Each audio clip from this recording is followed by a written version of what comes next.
Update 1. I'll start this update by saying Jen found out last night. Like Matt predicted, she came over to our house Tuesday evening. I saw her pretty quickly since I was also coming back from buying some food.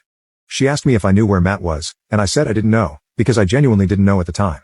She mentioned how he wasn't responding to her texts and that she was worried about him, and I felt pretty bad hearing that. Kyle, who was inside, came out at this point and said that Matt was in his anatomy lab and then reassured her that he'd contact her once he was finished. She didn't seem entirely satisfied with that answer, but thanked us anyway and left. Once she was gone, Kyle told me that Matt was actually on a date with Cindy. Since Matt sometimes brings Cindy over, he'll text the house group chat before they come over to ensure that Jen isn't around. He did this on Tuesday night, and Kyle did alert him that Jen had stopped by looking for him, so he stayed over with Cindy on Tuesday night. Fast forward to Wednesday evening, only Omar and I are home. Kyle was with his own girlfriend, and Robert had an exam. Around 7 p.m., we got a text in the group chat from Matt saying he plans on bringing Cindy over around 8:30, and he asked if Jen came by. I told him that I hadn't seen her, and things went on as usual. I'll add that Omar has refused to respond to these specific text messages from Matt, so there was an expectation on me to clarify if Jen was here or not. A little after 8 p.m., Jen comes by with one of her friends, Carly, 21F, and they asked us where Matt was since Jen hadn't been seeing him a lot lately. Before I could even say anything, Omar told them to come back after 8:30, and Matt should be home. They left, and I did argue with Omar about his decision to tell them to come back since it was inevitably going to cause drama, but he didn't care. I did text Matt and told him about Jen potentially returning, but since he was driving, he didn't read the message.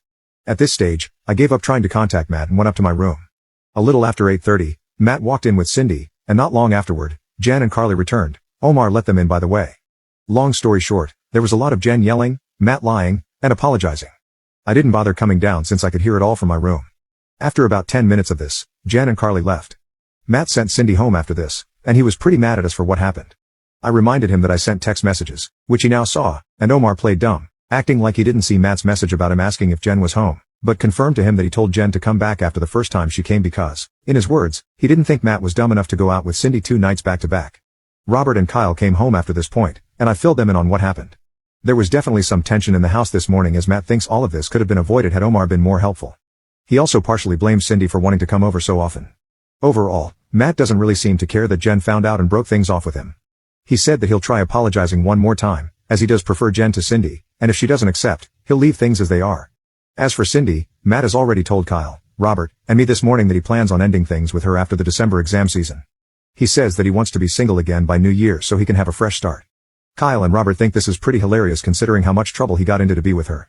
Things have ended more smoothly than I thought, and I have made it abundantly clear to Matt to keep me out of his relationship woes.